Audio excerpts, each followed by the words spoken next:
given that you're already here watching this video, you've probably seen the title and the thumbnail and probably thought to yourself, this isn't a revolutionary idea. And you know what? You're right about that. Most of us have probably stored stuff on alts for a very long time because the storage system in MapleStory is very limited, especially when it comes to familiar cards. The original purpose of my familiar bank character was to host hundreds upon hundreds of random familiar cards from grinding characters from 1 to 200 and beyond. But when they started to release grandest familiars and we got more badges, well, my idea started to change. This character was going to be a complete package of ready to go familiar sets for the 10 badges you need to max out your familiar slots. I've always made a lot of different characters in this game, and MapleStory itself, as in the game, is also forcing a lot of players to probably invest in more characters than they otherwise would have. In the quest to make those characters stronger, you will likely end up doing familiars, something that I myself typically neglected on a lot of alts, especially just Lomian mules that are now looking to be upgraded to potential Legion champions one day. So instead of doing what I've been doing for years, which is a case-by-case basis where whenever I decide I want to do a character's familiars, I go farm all the badges,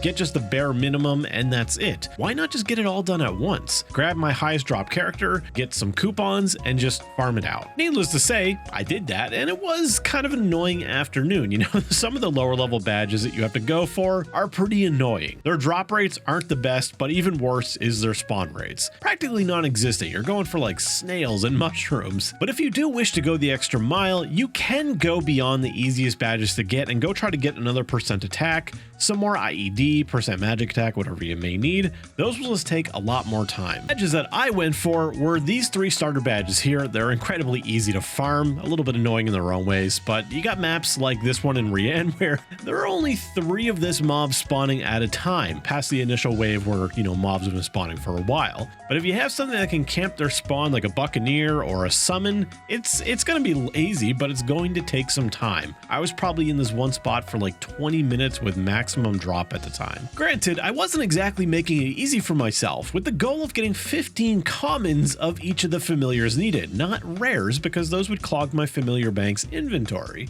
and that would make the transferring process just a little bit more annoying. In the end, you're talking about having dozens upon dozens of familiar cards in a single character's inventory, and having commons next to rares is not only going to vastly increase the inventory requirements, but it's also just going to make scrolling through the storage be a little bit more annoying. I would also recommend that you try to get the exact same number of each familiar card in a set. Let's say you have a set of 10. Halfway through transferring, you close your storage or whatever, something happens, you walk away, you forget where you were. You'll very easily be able to see exactly where you were because, well, some of them will have higher numbers than the others, and you don't have to worry about like which ones do I have in the storage already. That's also exactly why I put the red potions in the inventory. Those are acting as separators, separating each set. Originally, I had things laid out in such a way that it was more visually appealing to look at through your inventory, but when you went into the storage, it was an absolute nightmare.